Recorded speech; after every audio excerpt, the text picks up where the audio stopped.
They will be born in a prison. They will die in that prison, and they'll never even know they had a choice. This isn't a dystopian fantasy. It's the psychological reality of generation ships that your great-grandkids will suffer, and it might be the one unsolvable problem standing between humanity and the stars. If you want to explore more mind-bending cosmic topics with me, hit that subscribe button. It helps more curious minds discover these ideas. Now let's begin.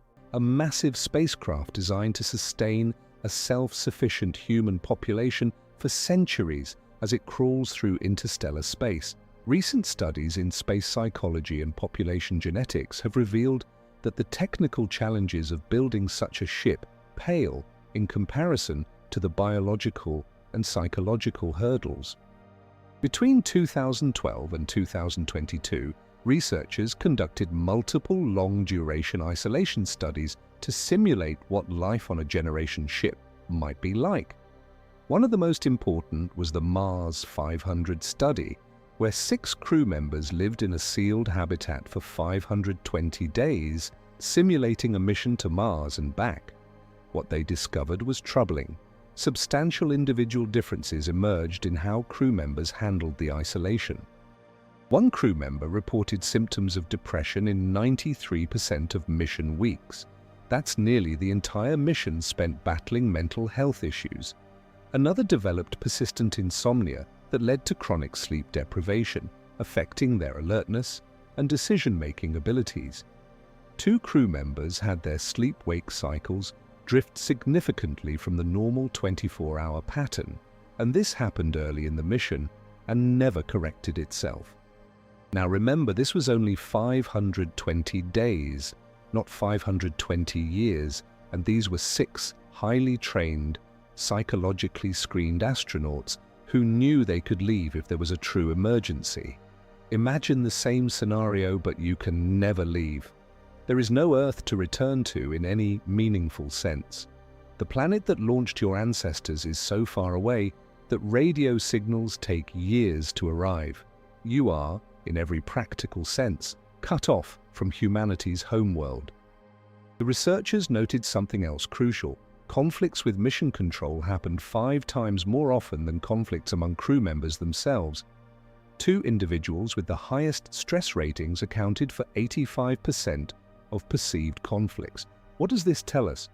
That isolation doesn't just strain your relationship with your environment, it fundamentally alters how you perceive authority, purpose, and your role in a shared mission.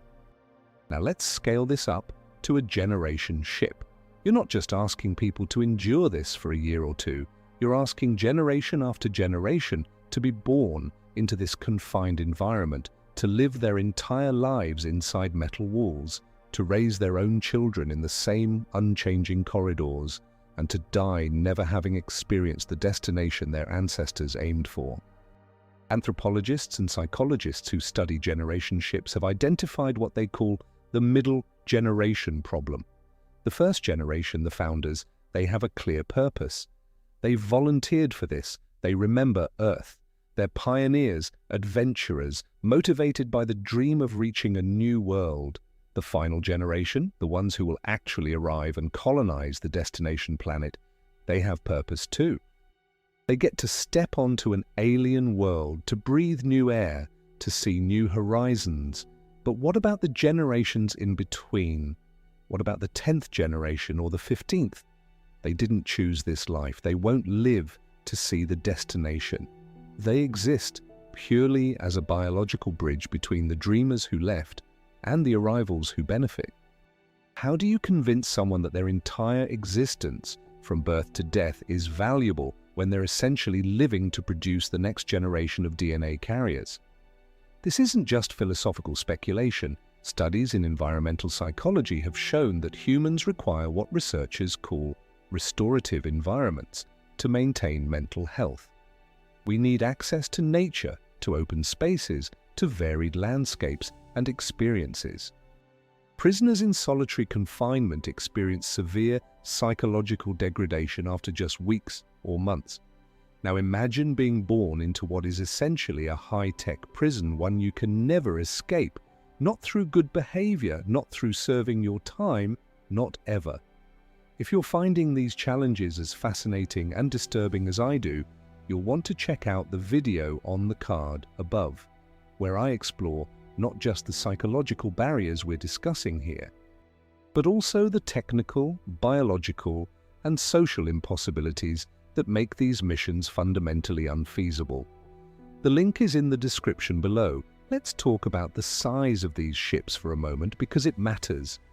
Engineers have proposed generation ships ranging from a few hundred meters to several kilometers in length. Some designs, like the Stanford Torus or O'Neill Cylinder, envision rotating habitats that could be several kilometers across, using centrifugal force to simulate gravity. These designs could theoretically house thousands or even tens of thousands of people, but even the most ambitious designs are tiny compared to Earth. The largest proposed generation ship habitat might give you a few dozen square kilometers of living space. Earth has over 500 million square kilometers of surface area. Even if you only count the land mass, that's almost 150 million square kilometers. The most generous generation ship gives you 0.00001% of Earth's surface area. You'll never see a mountain range. You'll never watch storm clouds gather over an ocean. You'll never feel rain unless it's simulated. You'll never see a horizon more than a few hundred meters away. And here's something that doesn't get talked about enough. On Earth, if you hate your job, your town, your social circle, you can move. You can start over somewhere else. You have geographic mobility, social mobility, environmental variety. On a generation ship, you have none of that. The same people, the same hallways, the same recycled air, the same artificial sky for your entire life. Every person you'll ever meet was either on the ship when you were born or was born on the ship after you. No one new ever arrives, no fresh perspectives, no outside influence, just the same closed genetic and cultural pool, generation after generation. Let me share something that'll give you a sense of just how profound this isolation is. Right now, as you watch this video, you are connected to billions of other humans through technology, culture, and shared experience. You can watch videos from Tokyo, listen to music from Lagos, read news from Sydney, all within seconds. The entire breadth of human culture and knowledge is at your fingertips. On a generation ship traveling to Proxima Centauri, radio communication with Earth would take over 4 years for a round trip. You could send a message and receive a reply 4 years later, assuming anyone on Earth still cares to respond. But as the ship travels farther, even that tenuous connection weakens. By the time you're halfway there, the delay is 8 years, then 12, then 16. Eventually, realistically within the first few generations, communication would become meaningless. Earth's culture, politics, and society would have evolved beyond recognition. The people responding to your messages wouldn't share your context, your concerns, or possibly even your language. You would be, in every meaningful way, severed from humanity's main branch. You and your fellow shipmates would become your own isolated culture, drifting not just through physical space, but through cultural and psychological space as well. Now let's talk about genetics, because this is where the nightmare gets even more concrete and scientifically quantifiable. You can't just launch a generation ship with a dozen people and hope for the best. Population geneticists have spent years calculating the minimum viable population for a multi-generation space voyage, and the numbers are sobering. In 2018, researchers Frédéric Marin and Camille Belloufi published groundbreaking work using a Monte Carlo simulation code called Heritage. This code evaluated the viability of interstellar travel using multi-generational crews. What they were trying to answer was simple but critical. How many people do you absolutely need to ensure genetic diversity and population survival over centuries? Their target was Proxima Centauri b, and they assumed a journey lasting roughly 6,300 years. Yes, you heard that correctly. 6,300 years. That's longer than recorded human history. The pyramids of Giza were built only about 4,600 years ago. Writing was invented around 5,000 years ago. We're talking about a voyage that would span longer than the entirety of human civilization as we know it. The researchers tested different starting populations. They simulated 25 breeding pairs, 50 people total, and tracked what happened over the journey.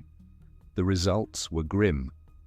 With 25 breeding pairs and a complete prohibition on inbreeding, the mission failed, meaning the population went extinct in 50% of the simulations. Half the time, everyone died before reaching the destination.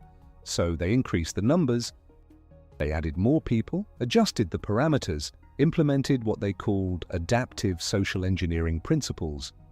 This included yearly population evaluations, offspring restrictions to prevent overpopulation or underpopulation, and carefully managed breeding constraints to maximize genetic diversity while minimizing inbreeding. After running thousands of simulations, they arrived at a number, 98 people. That's the minimum crew size needed to ensure a 100% success rate for a journey to Proxima Centauri lasting over 6 millennia. 98 individuals carefully selected for genetic diversity who would need to follow strict reproductive guidelines to ensure their descendants don't suffer from inbreeding depression. But here's what that really means. It means your choice of partner isn't entirely your own. It means that reproduction isn't a personal decision, it's a mission-critical operation. It means that someone, some authority on the ship, has to maintain genetic records and guide who reproduces with whom to maintain diversity.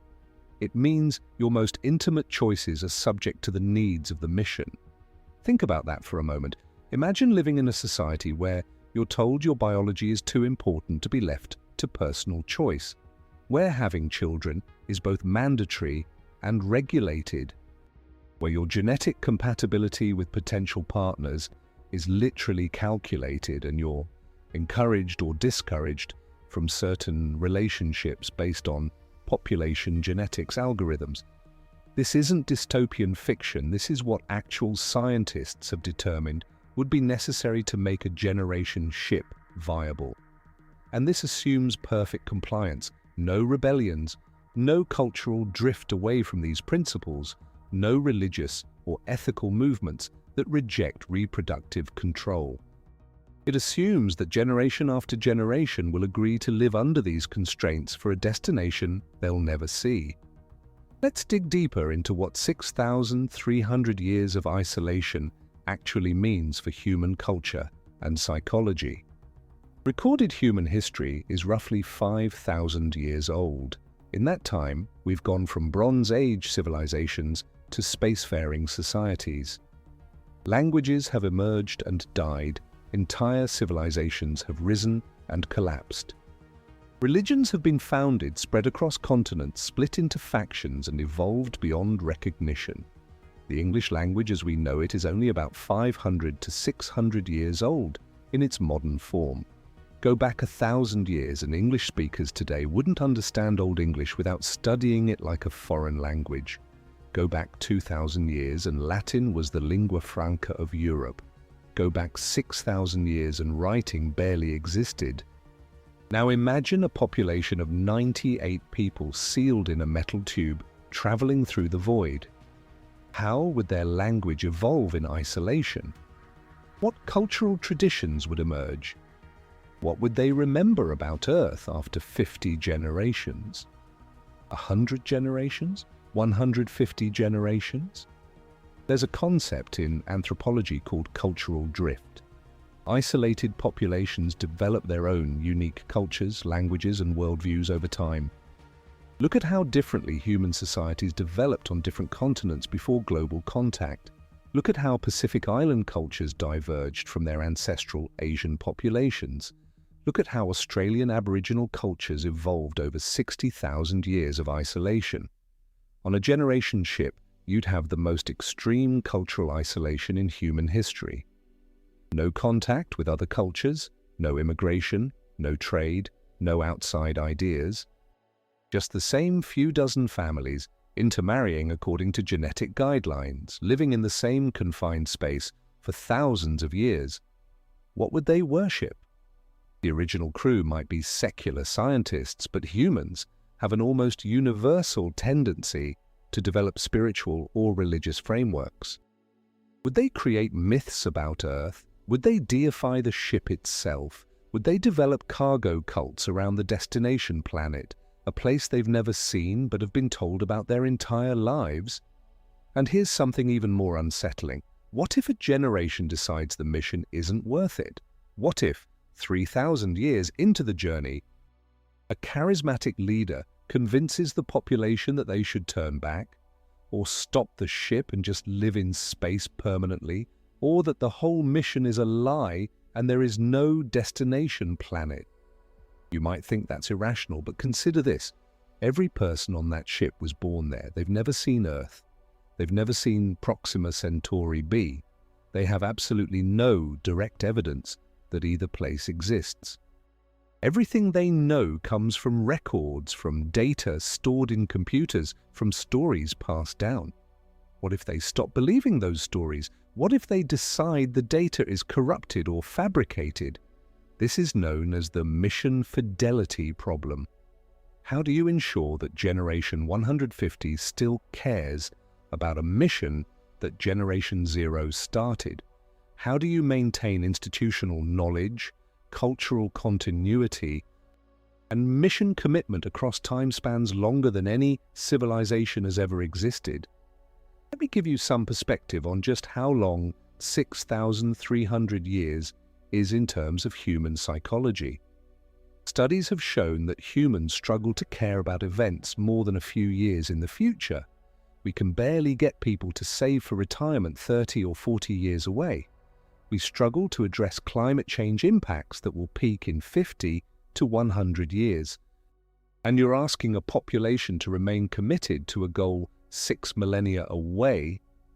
The original crew might be passionate. They volunteered, remember, they're pioneers. But Generation 5, Generation 10, Generation 50, to them, Earth is mythology.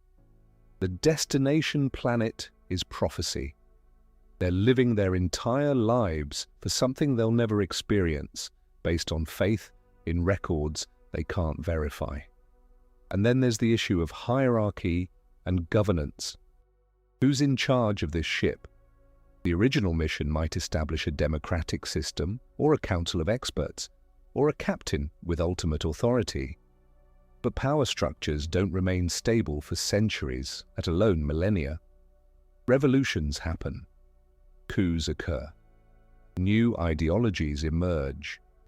What happens when a generation decides that the technical class, the engineers and scientists who maintain the ship, have too much power?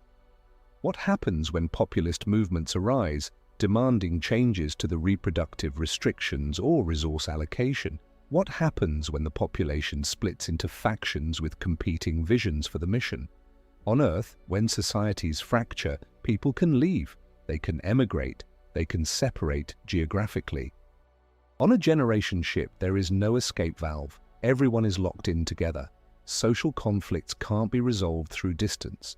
They have to be resolved through dominance, compromise, or endless simmering tension. History shows us that when populations are confined together with no outlet, violence often results. Prison riots, mutinies on long sea voyages, rebellions in isolated colonies. Now imagine that same pressure cooker dynamic, but lasting for thousands of years. How many wars would erupt inside that ship? How many purges, schisms, and civil conflicts? And every violent conflict risks the entire mission, damage the life support systems in a civil war, and everyone dies. Destroy critical computer systems that store navigation data and you're lost in space forever, because a hull breach in the wrong section, and you could kill a significant percentage of your already tiny population, potentially causing a genetic bottleneck that dooms everyone. The researchers who study this don't just worry about maintaining genetic diversity, they worry about maintaining social cohesion.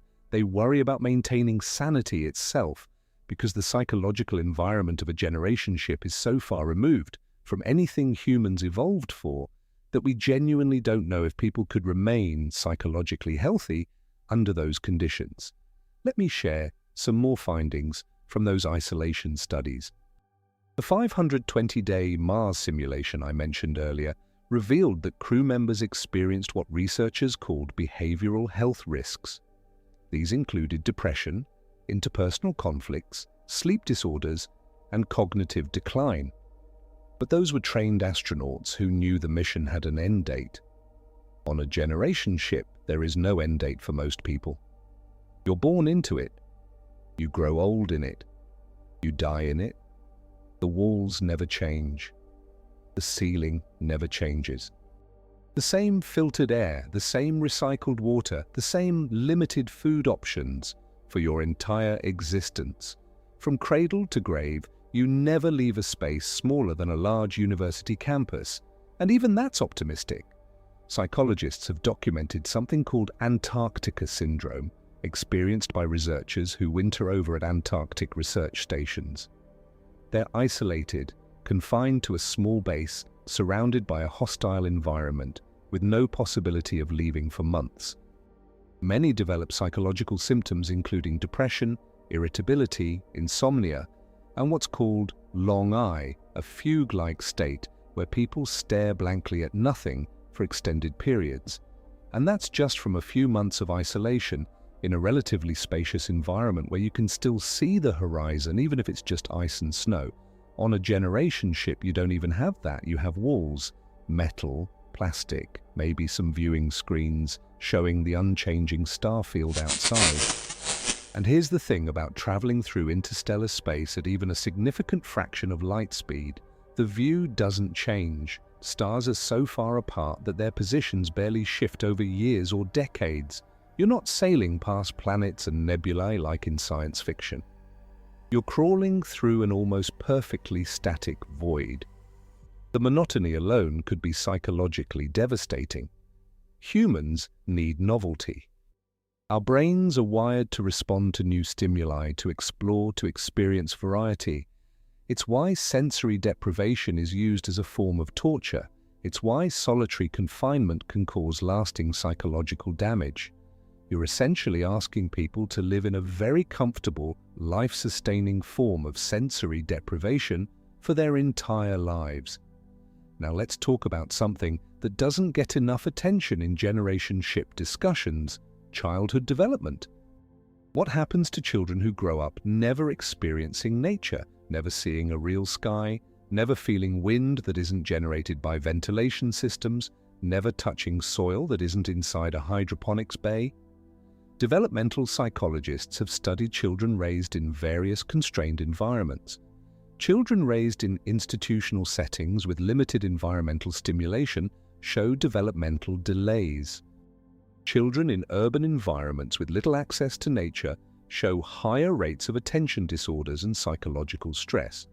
Children need exploration, they need varied environments, they need to test their limits in diverse contexts. On a generation ship, every child's entire developmental environment is predetermined and constrained. They can't wander off to discover a forest. They can't climb a hill to see what's on the other side. They can't dig in the dirt looking for insects. Every square meter of their world is known, mapped, controlled, and limited. Research in environmental psychology has identified something called attention restoration theory. Natural environments help restore our cognitive functioning and reduce mental fatigue because they provide what's called soft fascination, engaging our attention without demanding intense focus. Views of nature, sounds of water, rustling leaves, these things help our minds rest and recover from stress. What do you have on a generation ship? Artificial everything. The sounds are mechanical, ventilation systems, machinery, footsteps on metal floors. The views are either interior walls or the unchanging void of space. There is no soft fascination, no restorative environment, no escape from the artificial. Studies on submarines, the closest Earth-based analog to generation ships, revealed troubling patterns. Submarine crews on long deployments report something called sub-fog, a cognitive dulling where mental sharpness decreases, reaction times slow, and motivation diminishes. And they're only underwater for months, not lifetimes. They know they'll surface eventually. They know there's a world outside waiting for them. Imagine that same fog settling over generations of people who will never surface, who have no outside world to return to, for whom the ship is literally their entire universe. How do you maintain intellectual vitality? How do you prevent cultural and cognitive stagnation? This brings us to another critical issue: education and knowledge preservation. On Earth, we have universities, libraries, museums, the internet, vast repositories of human knowledge accessible to anyone with curiosity and time.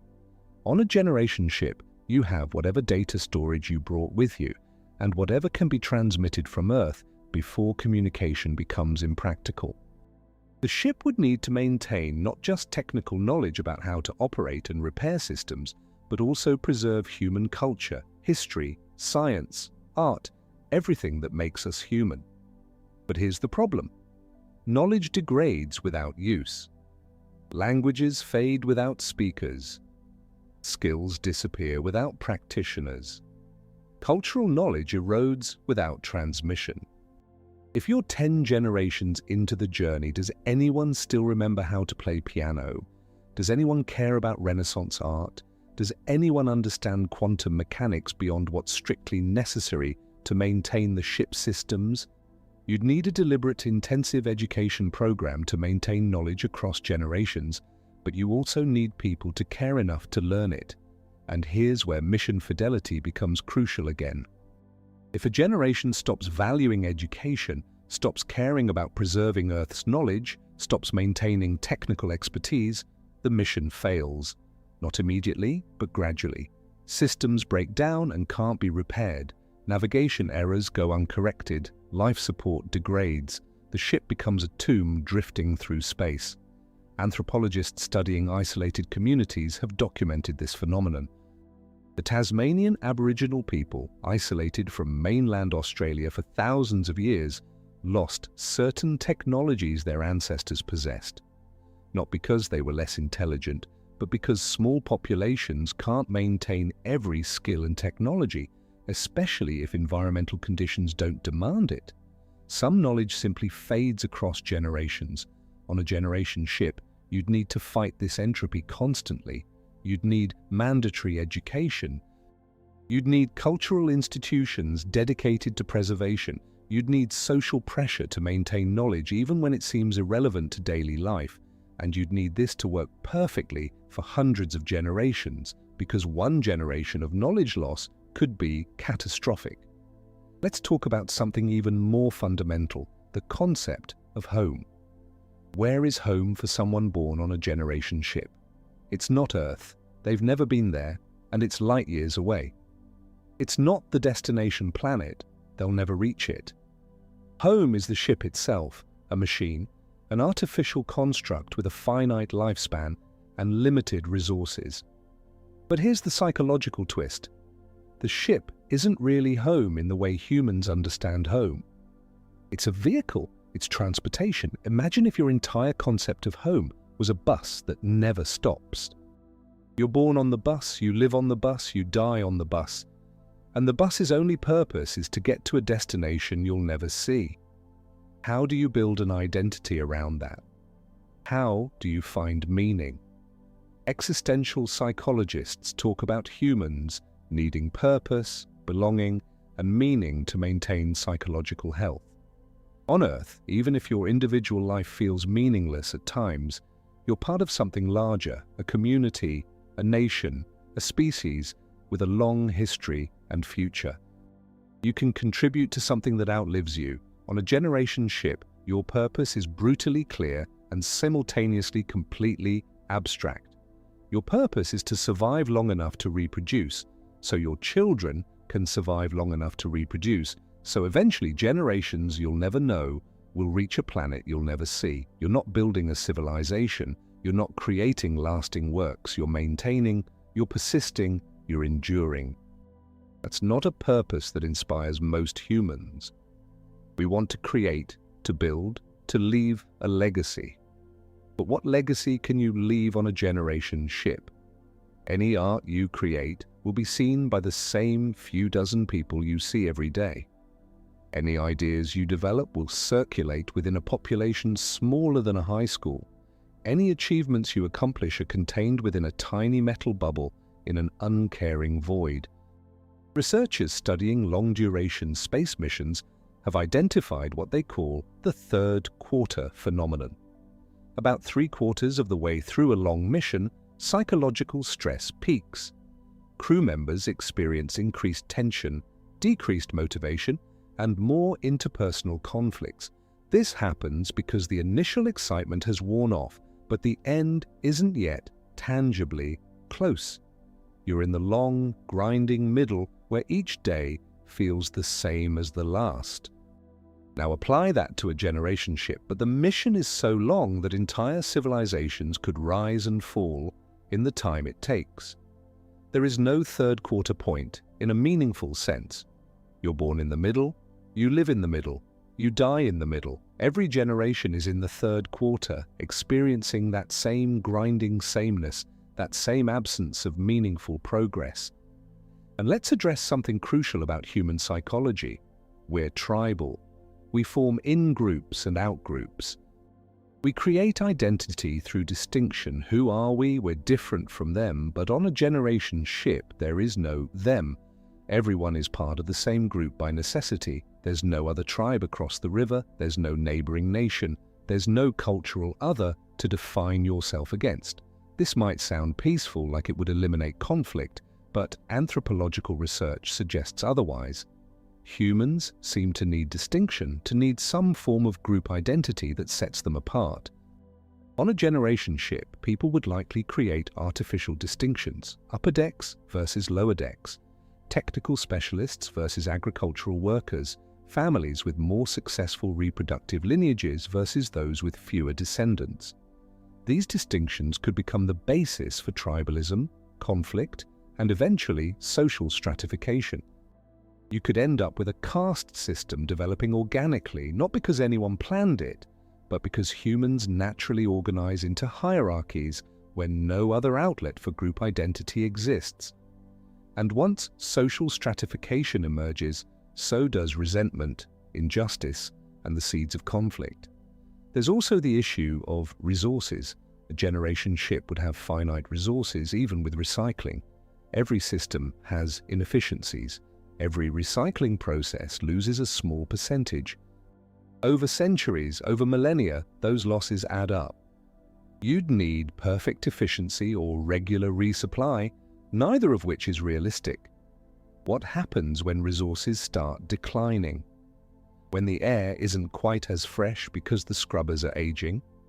When the water has a slight off-taste because the filtration isn't perfect? When food variety decreases because some crop lines fail? Humans tolerate hardship better when they believe it's temporary. We can endure suffering if we think it leads somewhere, if there's light at the end of the tunnel, but on a generation ship, hardship isn't temporary for you personally. If conditions degrade, they might improve after you die, or they might continue worsening. You have no control over the timeline. You can't speed up the journey. You can't demand better conditions from anyone because everyone is in the same situation. You're trapped in whatever circumstances exist, with no possibility of escape or improvement within your lifetime. This learned helplessness, the psychological state where you believe you have no control over your circumstances, is devastating to mental health. It's associated with depression, anxiety, reduced motivation, and decreased immune function. And it would be the default psychological state for most people on a generation ship. You can't control where you are. You can't control where you're going. You can't control the timeline. You can't leave. You have control over tiny details of your daily life, but the big picture? Completely out of your hands. Let's explore another dimension of this psychological pressure, the concept of autonomy and freedom. Philosophers and psychologists have long recognized that autonomy, The ability to make meaningful choices about your own life is fundamental to human well-being. Self-determination theory, developed by researchers Edward Deci and Richard Ryan, identifies autonomy as one of three basic psychological needs, alongside competence and relatedness. On a generation ship, autonomy is severely constrained in ways that would be considered intolerable in most Earth societies.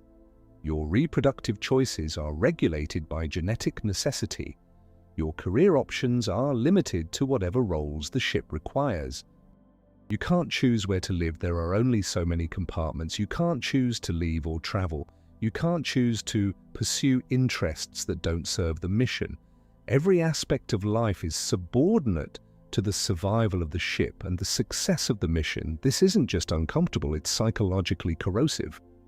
Studies of people living under highly controlled conditions, whether in authoritarian regimes, total institutions like prisons, or extremely restrictive religious communities, consistently show elevated rates of mental health problems, including depression, anxiety disorders, and even psychosis in extreme cases. The difference is that on Earth, even under oppressive conditions, people can harbor hope for change. They can dream of revolution, of escape, of reform. On a generation ship, there is no hope for fundamental change to your circumstances. The ship is what it is. The mission is what it is.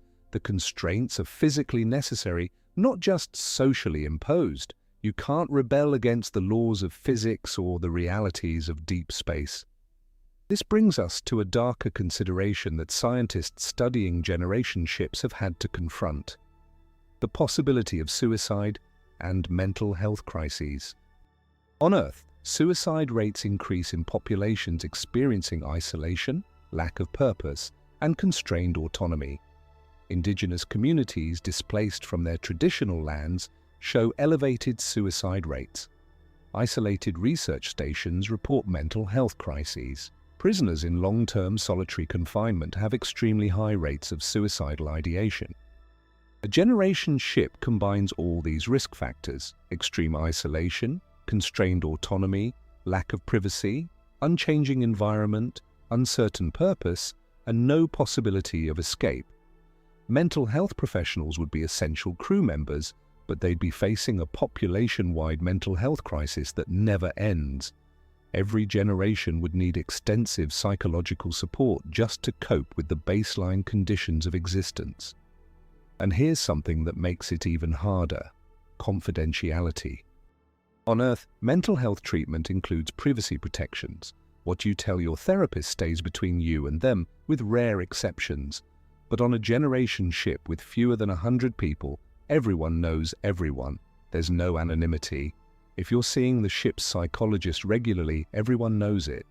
If you're prescribed medication for depression or anxiety, the medical staff knows, which means word spreads. This social transparency could prevent people from seeking help they desperately need, leading to untreated mental health conditions that could cascade into crisis. And mental health crises on a generation ship aren't just personal tragedies, they're mission-critical failures. One person experiencing a psychotic break and damaging critical systems could kill everyone. One suicide could traumatize the small community so severely that it triggers further mental health deterioration. Let's shift to another psychological dimension: the development of culture and meaning. Humans are meaning-making creatures. We tell stories, create myths, develop philosophies and religions to make sense of our existence. On Earth, these meaning systems have evolved over thousands of years, drawing from countless sources and diverse experiences. What meaning systems would develop on a generation ship? The original crew might bring Earth religions, philosophies, and cultural frameworks with them. But cut off from the societies that sustain these traditions, how would they evolve? Would Christianity or Islam or Buddhism remain recognizable after 100 generations of isolation? Would they merge into syncretic traditions unique to the ship? Would entirely new belief systems emerge?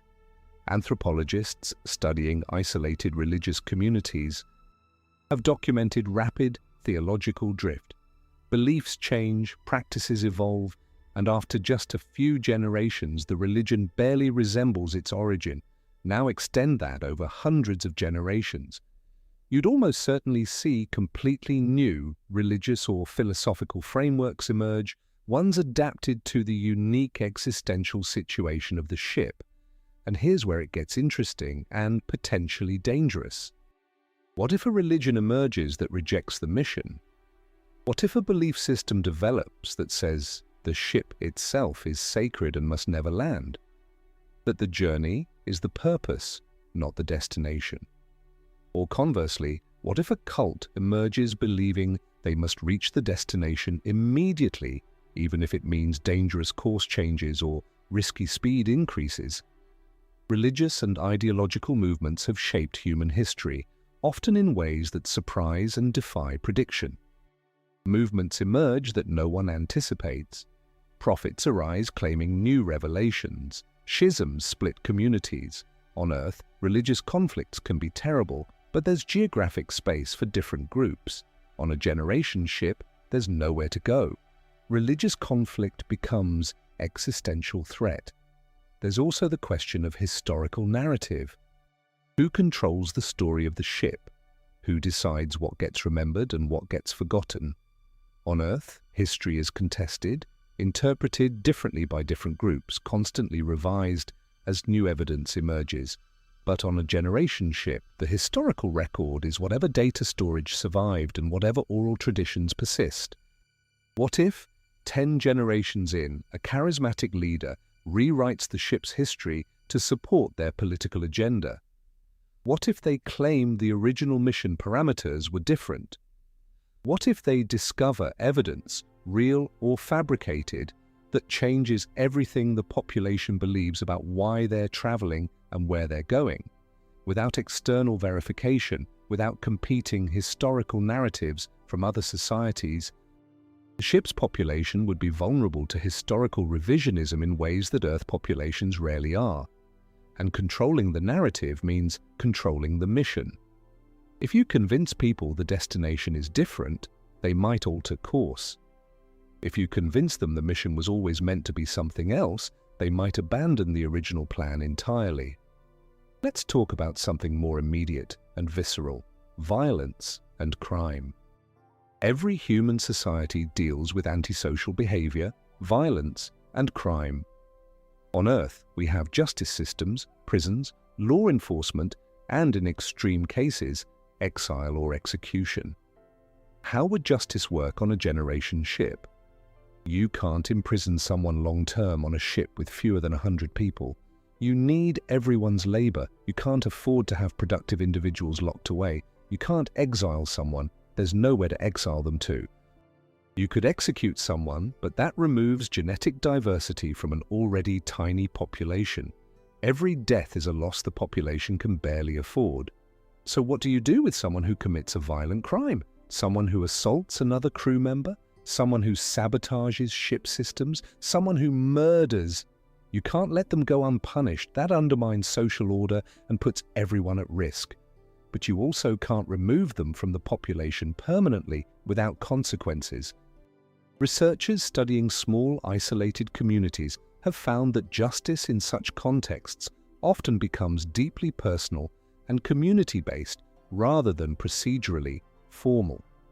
Restorative justice models, where the focus is on repairing harm and reintegrating offenders, work better than punitive models in small communities where everyone must continue living together. But restorative justice requires both the offender and the victim to participate in good faith. What if they don't? What if cycles of violence and revenge develop? On Earth, people can move away from conflict. Victims can relocate to escape their abusers. On a generation ship, you're locked in with everyone, including people who've harmed you for your entire life. There's also the darker possibility of domestic violence and abuse. In small, isolated communities, abuse often goes underreported and unaddressed because of social dynamics, fear of community disruption, and lack of resources. On a generation ship, those problems would be magnified. If someone is being abused by a partner or family member, where do they go? There are no shelters, there's no protective distance. The community is so small that taking sides in domestic disputes could fracture the entire social fabric. And children born on the ship would be particularly vulnerable. If a child is being abused, the community must intervene, but intervention in families is always fraught. And in a community where every person is mission critical, the pressure to preserve family units might override concerns about abuse. The psychological damage inflicted on children in such an environment could echo through generations. Now let's consider technological dependence. On Earth, if technology fails, humans can often revert to lower-tech solutions. Electricity goes out, we use candles, water system fails, we collect rainwater, food supply chain breaks, we hunt and forage, we have fallback options because Earth itself is a life-supporting environment. On a generation ship, technology isn't a convenience. It's the only thing standing between you and death. The life support systems must work continuously for centuries. Atmosphere processing, water recycling, temperature regulation, radiation shielding, food production, every single system is absolutely critical, and every system degrades over time. Even with the best maintenance, even with spare parts and redundant systems, entropy is relentless. Components wear out, materials fatigue. And here's the terrifying part. Some components might be impossible to manufacture on the ship. If a critical piece of technology fails and you don't have the capability to produce a replacement, the mission ends. Everyone dies. This creates a psychological burden that's hard to overstate. Imagine knowing that your survival depends on machines your ancestors built, that you barely understand, that you can maintain but not truly recreate. It's like living in an ancient cathedral and knowing that if certain structural elements fail, you can't rebuild them because the knowledge of how they were made is lost. Engineers and technicians on the ship would carry enormous responsibility. A mistake in maintenance doesn't just cost you your job, it could kill everyone. The psychological pressure on the people responsible for keeping critical systems running would be immense. They'd need to train successors perfectly generation after generation, ensuring no knowledge is lost, no skill degrades, no critical understanding fades. And this training takes time. An expert engineer might require 20 years of education and apprenticeship to reach full competency. What if a senior engineer dies unexpectedly before fully training their replacement?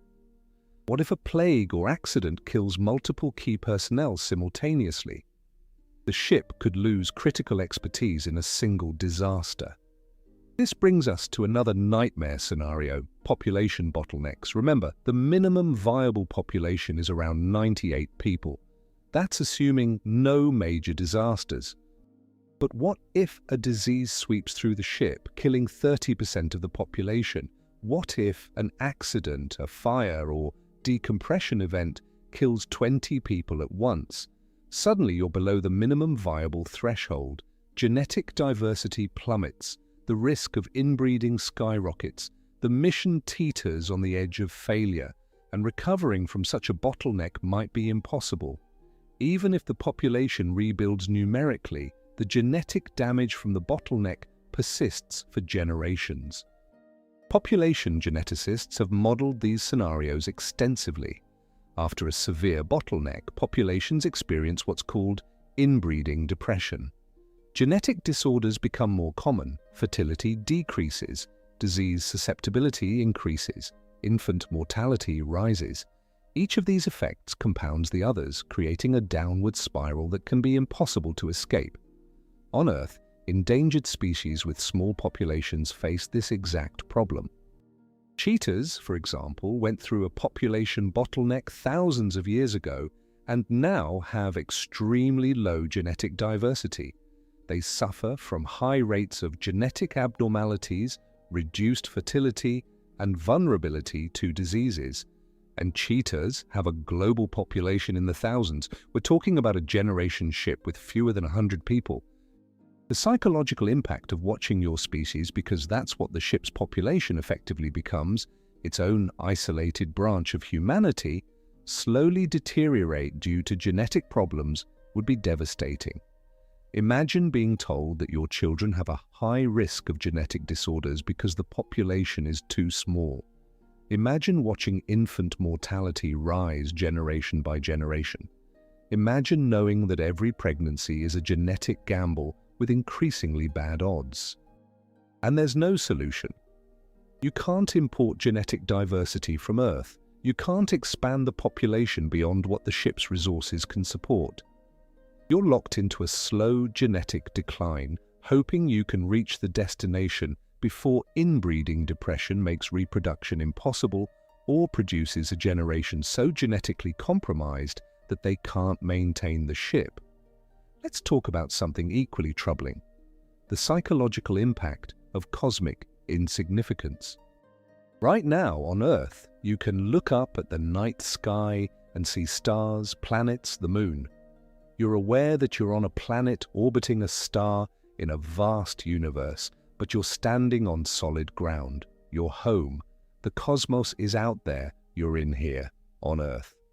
On a generation ship, that relationship inverts.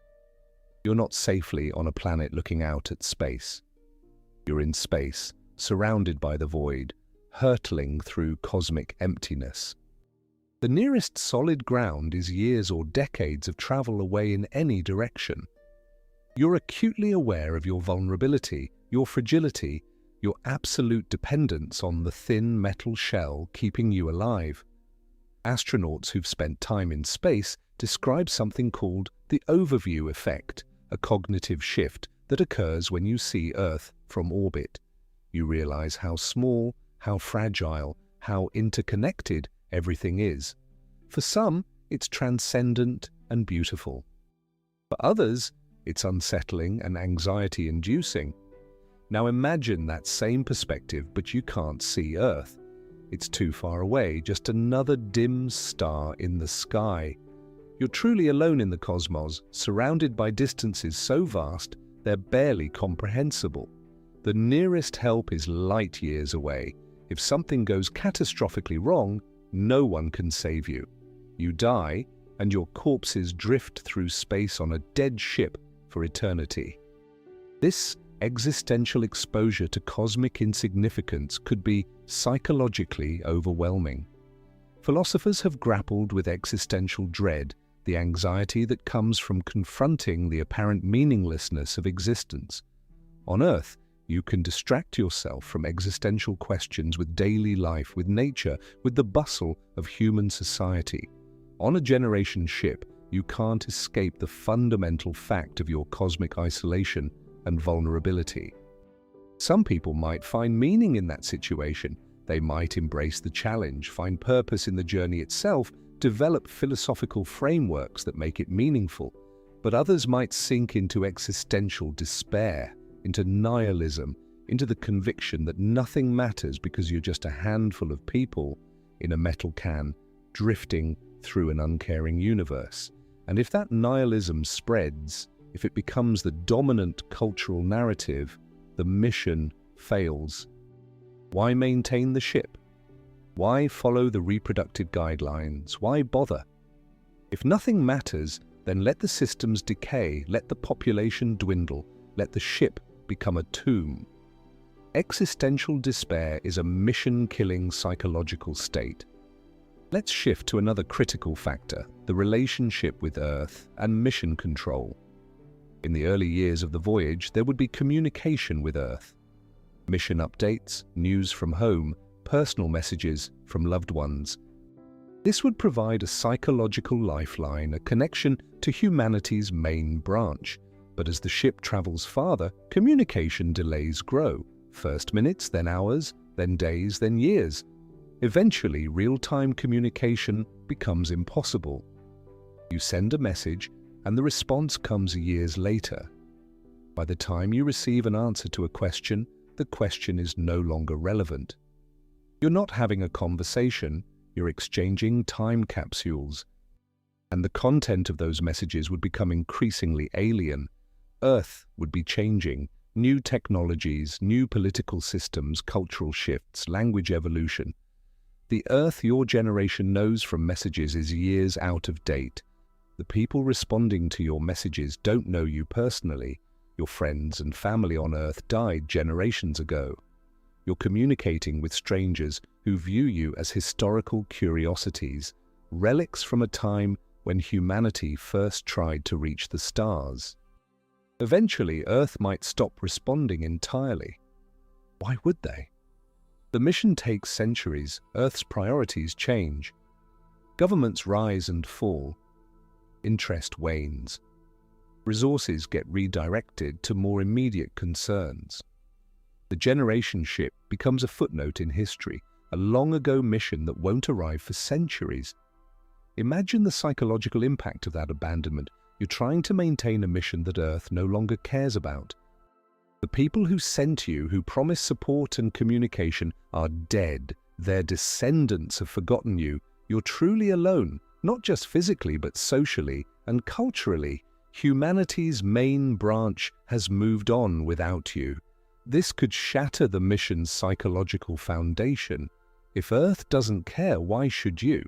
If humanity has forgotten the mission, what's the point of continuing? Some crew members might find liberation in that abandonment, a chance to define their own purpose. Others might experience it as devastating rejection and betrayal. There's also the possibility of technological divergence. Earth continues advancing. By the time the generation ship reaches its destination, Earth might have developed faster than light travel, if that's even possible, or at least significantly faster propulsion systems. Earth ships might overtake the generation ship and reach Proxima Centauri b first. How would the generation ship crew react to learning that Earth beat them to their destination? That their centuries of sacrifice and suffering were rendered pointless by technological advancement? It would be like Columbus discovering that while he was sailing across the Atlantic, someone else had already built airplanes and flown to America weeks earlier. This isn't just hypothetical, it's called the weight calculation in discussions of interstellar travel. Should you launch a generation ship now or wait until technology improves so you can travel faster? And if you do launch now, you might be overtaken by future missions using better technology. The generation ship becomes obsolete while still in transit. Knowing this possibility exists could undermine the mission from the start. Why should Generation 500 care about maintaining the ship if there's a chance Earth ships will arrive first? Why endure centuries of hardship for a prize that might already be claimed by the time you arrive? Let's discuss something more subtle, but equally important: the loss of environmental diversity and its cognitive effects. On Earth, your senses process enormous variety every day. Different weather, changing seasons, varied landscapes, diverse flora and fauna, complex soundscapes, rich smells, varied textures.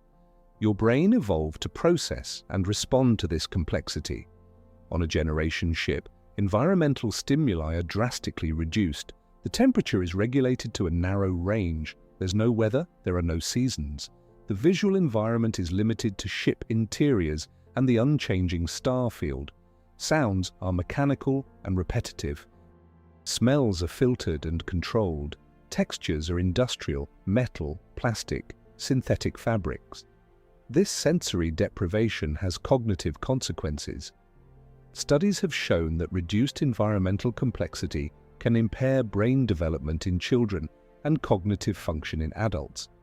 Mice raised in enriched environments with toys, tunnels, and variety develop larger brains with more neural connections than mice in bare cages. Human children in impoverished environments show delayed cognitive development.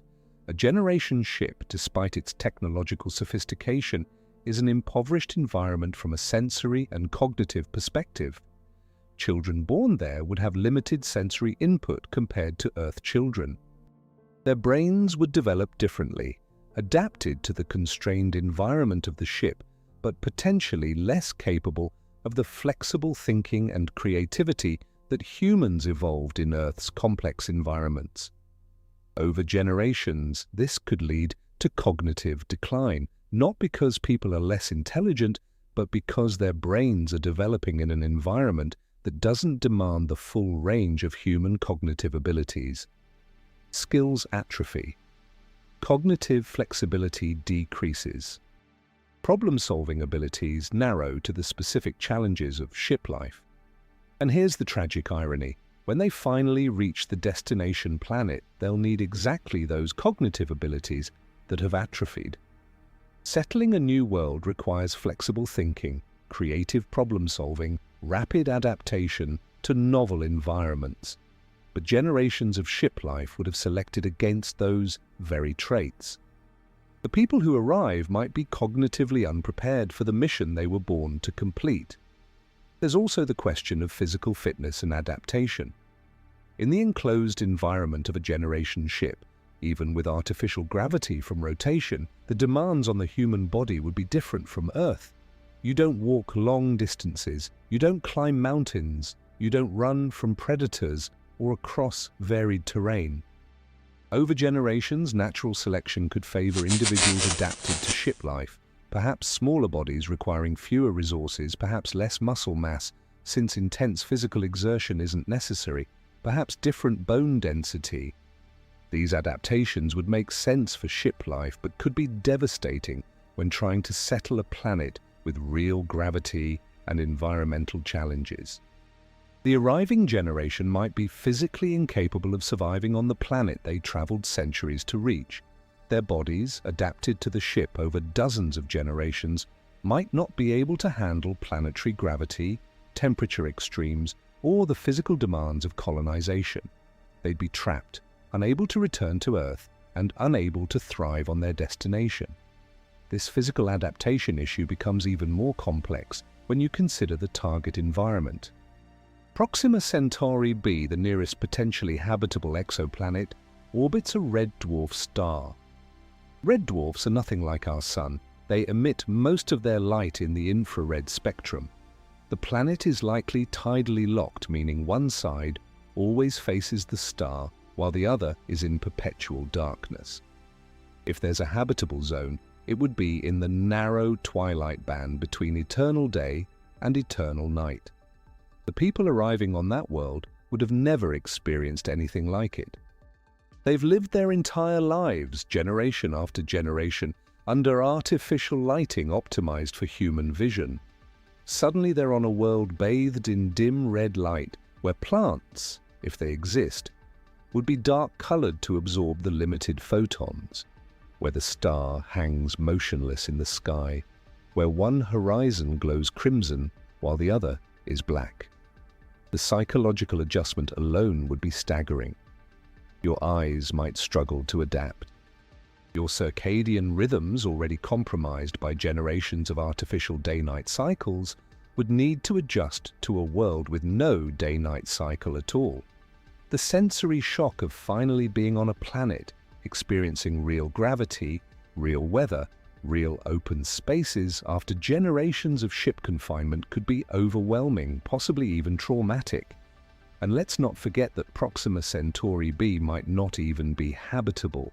Our observations from Earth are limited. We know the planet exists. We think it's in the habitable zone, but we don't know if it has an atmosphere. We don't know if it has water. We don't know if the radiation from stellar flares, which red dwarfs produce frequently, has sterilized the surface. We don't know if it's a rocky world or something else entirely. Imagine arriving after 300 generations of travel and discovering the planet is uninhabitable, a barren rock with no atmosphere. Or a world so bombarded by radiation that nothing can survive on the surface. Or a planet with an atmosphere so toxic that humans can't breathe it. What do you do then? You can't go back to Earth. You don't have the fuel or resources. You can't travel to another star system. You've expended everything getting here. Your only option is to live out your lives on the ship, drifting in orbit around a useless planet, knowing that your ancestors' centuries of sacrifice were for nothing. That would be the ultimate existential catastrophe, the complete negation of the mission's meaning. And here's something even more disturbing to consider. What if the mission succeeds? What if the planet is habitable and the crew begins colonization? they'd be founding a new branch of humanity, isolated from Earth by distance and time. The two populations would evolve separately, not just biologically, but culturally, linguistically, psychologically. Within a few thousand years, possibly less, the descendants of the generation ship crew would be so different from Earth humans that they'd effectively be a separate species, or at least a subspecies. Different evolutionary pressures, different environments, different selective factors would drive the populations apart, and because of the distances involved, reunification would be nearly impossible. We'd have fractured humanity into isolated pockets scattered across the galaxy, each evolving independently, each potentially becoming incompatible with the others. The philosophical and ethical implications are staggering. Would we still be one species, one civilization, or would we have created the conditions for future conflict between human subspecies competing for resources and territory across interstellar distances? Let's return to the psychology of the journey itself and explore another disturbing dimension, the mortality cycle. On Earth, death is part of life, but it's usually somewhat distant. Most people don't witness death regularly. Funerals provide closure. Bodies are buried or cremated in ceremonies that help the living process grief. On a generation ship, death is immediate and unavoidable. When someone dies, the entire community knows there's nowhere private to grieve. There's no cemetery to visit. Bodies must be recycled, broken down to reclaim the precious organic molecules and elements they contain. The person you love doesn't rest in peace in a grave. They're processed, and their constituent atoms are returned to the ship's biological cycle. This might sound pragmatic, even rational, but the psychological impact of knowing that your loved one's body is being broken down for parts, that you might literally be consuming water or eating food that contains atoms that were once part of them, could be deeply disturbing. Many cultures have strong taboos around the treatment of the dead and around consumption of anything associated with corpses. A generation ship culture would need to overcome these taboos to embrace what is essentially a form of ritualized cannibalism at the molecular level. Some crew members might rationalize it, might develop spiritual frameworks that make it meaningful. They might say, "We carry our ancestors with us always, literally in our bodies." But others might find it repulsive, traumatic, a violation of human dignity. And children on the ship would grow up knowing this is their fate. When you die, you're recycled.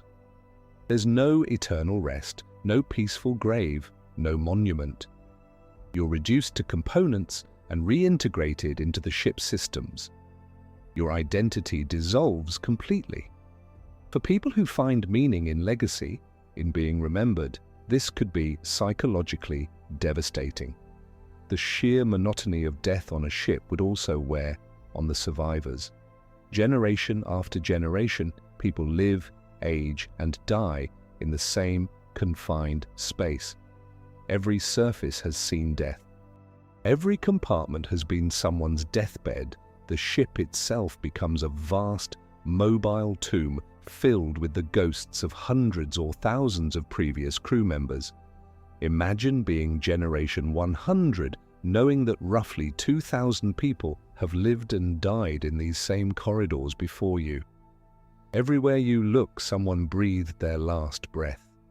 The psychological weight of that accumulated death, that layered history of suffering and loss, could be crushing.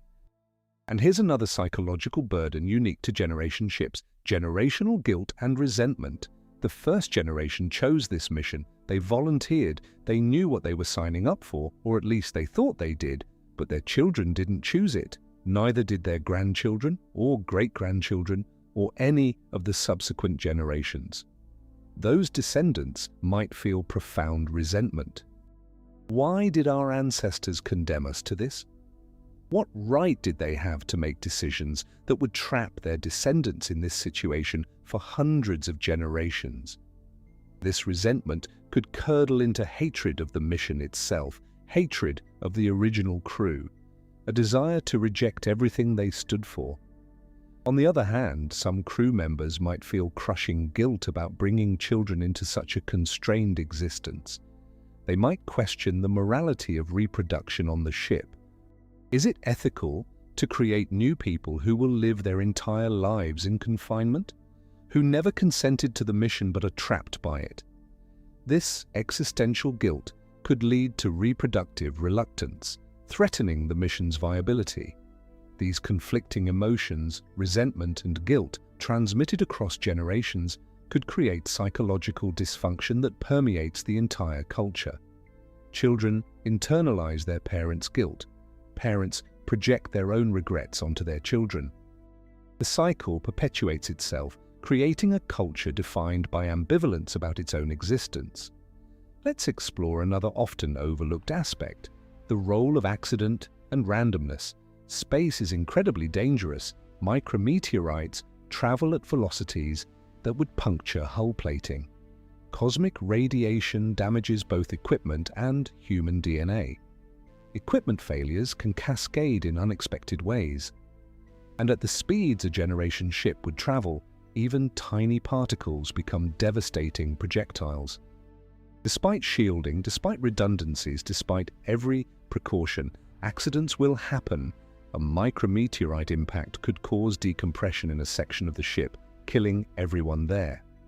A solar flare from Proxima Centauri as the ship approaches could fry electronics and expose crew to lethal radiation. A simple equipment malfunction could trigger a cascading failure that threatens the entire ship. Every generation would live with the knowledge that random chance could end everything. You could be eating dinner and suddenly, without warning, the hull breaches and you're dead. You could be sleeping and radiation from a nearby cosmic event kills you. There's no control, no way to completely eliminate the risk. You're perpetually one malfunction, one random impact, one unpredictable cosmic event away from death. This constant low-level threat, this background radiation of existential anxiety, would take a psychological toll. Post-traumatic stress disorder isn't just caused by experiencing trauma, it can also result from the constant anticipation of potential trauma. Living under perpetual threat, even if nothing bad actually happens for generations, creates chronic stress that damages mental and physical health. And when accidents do happen, the trauma would reverberate through the entire small community. If an accident kills 5 people, that's 5% of a population of 100. Everyone knew those people personally. Everyone grieves. There's no emotional distance, no way to treat the deaths as statistics. Every loss is personal, immediate, devastating. The survivors would need to process that trauma while continuing to maintain the ship, to fulfill their roles, to reproduce and raise the next generation. There's no time for extended grieving, no ability to withdraw from society to heal. You have to keep going, keep functioning, because if you don't, everyone else dies too. This creates what psychologists call disenfranchised grief, grief that can't be fully expressed or processed because circumstances don't allow it. Disenfranchised grief tends to manifest in complicated ways: depression, anxiety, anger, physical illness, relationship problems. On a generation ship where mental health resources would be limited and privacy non-existent, these grief complications could spread through the population like an emotional contagion. Let's turn our attention to something that sounds mundane, but is actually psychologically crucial: variety and choice in daily life. On Earth, even people living in poverty or constrained circumstances have access to enormous variety. You can walk different routes to work. You can try different foods. You can listen to countless songs, watch countless videos, read countless books. You can meet new people. You can discover new places, even if they're just different neighborhoods or parks. On a generation ship, variety is artificially limited. The ship has a finite number of corridors and compartments. You've walked every route by the time you're a teenager. You've seen every view. The food, even with hydroponics producing fresh vegetables, is limited to whatever crops can be grown in the ship's conditions. You can't just decide to try Thai food or Ethiopian cuisine. You eat what the ship can produce. Entertainment would be limited to whatever digital library was brought from Earth and whatever new content the crew creates themselves. But a population of fewer than 100 people can't produce content at the rate Earth does. You might watch the same movies dozens of times, read the same books repeatedly, listen to the same music until you're sick of it, and you can't meet new people in any meaningful sense. By adolescence, you know everyone on the ship. You know their personalities, their quirks, their stories. There are no strangers, no possibility of a fresh start with people who don't know your history. Everyone knows everything about everyone because there's nowhere to hide, no privacy, no anonymity. This lack of novelty has profound psychological effects. The human brain craves new experiences. Novelty triggers dopamine release, which is associated with pleasure and motivation. When novelty is absent, when every day is fundamentally the same, dopamine systems can become dysregulated, leading to anhedonia, the inability to feel pleasure, which is a core symptom of depression. Studies of people in monotonous environments, whether prisoners, people in isolated research stations, or individuals in highly routine jobs, consistently show elevated rates of depression and cognitive decline. The brain literally needs novelty to maintain healthy functioning. On a generation ship, you'd be fighting your own neurobiology, trying to maintain mental health in an environment that deprives you of something your brain fundamentally needs. Some people might cope by creating artificial novelty. They might rearrange their living space obsessively. They might create elaborate mental games or fantasies. They might engage in risk-taking behavior just to feel something different. But these coping strategies can become pathological. Obsessive-compulsive behaviors, dissociative disorders, self-harm for stimulation, substance abuse if any intoxicating substances are available, all of these are possible outcomes. Now let's discuss power structures and governance. How would a generation ship be governed? The original mission planners would presumably establish some system, democracy, technocracy, perhaps a rotating council. But political systems evolve, and on a generation ship, they'd evolve in isolation from Earth's political traditions and innovations. Power corrupts, and absolute power corrupts absolutely, as Lord Acton observed. On a generation ship, whoever controls critical systems, life support, navigation, food production, has enormous power over everyone else. They could hold the entire population hostage. Do what I say, or I shut down the oxygen recyclers. This creates the potential for authoritarian rule to emerge. A charismatic leader, or a family dynasty, or a technocratic elite could seize control and maintain it through control of critical systems. And with nowhere for dissidents to flee, no external powers to intervene, no possibility of revolution without risking everyone's lives, an authoritarian system could perpetuate itself indefinitely. Alternatively, the ship might develop a fragile democracy where every decision requires consensus because any faction that feels disenfranchised could sabotage the mission. But consensus democracy is slow, often inefficient, and struggles to make difficult decisions. What happens when a hard choice needs to be made quickly? When there's an emergency and no time for debate? The tension between the need for efficiency and the desire for fairness would be constant, and without external models to draw from, without political philosophers developing new theories, without competing nations experimenting with different systems, the ship's political evolution would be limited, possibly stagnant, potentially devolving into dysfunction. There's also the question of justice and punishment, which we touched on earlier, but deserves deeper exploration. Laws on a generation ship would need to be enforced, but traditional punishment models don't work. You can't exile someone.